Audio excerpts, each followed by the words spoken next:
क्या भाई चिंटू, मेरा पैसा कब दोगे? किस बात का पैसा?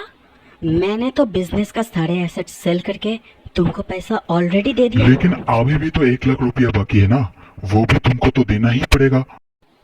देख भाई, मैंने बिजनेस का सारे एसेट सेल कर दिया। अब 1 लाख रुपया कम पड़ गया, इसमें मैं थोड़ी ना कुछ कर सकता हूँ। तो फिर ऐसा करो, तुम प्राइवेट फंड से मेरे को 1 लाख रुपया दे दो। लेकिन लोन मैंने बिजनेस के लिए लिया था, उसका रीपेमेंट मैंने प्राइवेट फंड से क्यों करूँ? लगता है तुमने शुभम सर से बीएसटीडी नहीं पढ़े हो और इसलिए तुमको अनलिमिटेड लाइबिलिटी के बारे में कुछ नहीं पता है। Unlimited liability? वो क्या चीज होता है?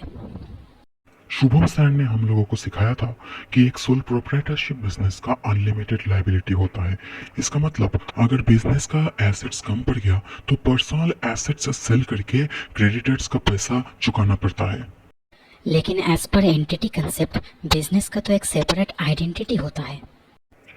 एज पर अकाउंटिंग कंसेप्ट्स हर एक बिजनेस का एक सेपरेट आइडेंटिटी तो होता है, लेकिन in the I of law sole proprietorship business का कोई सेपरेट आइडेंटिटी नहीं है।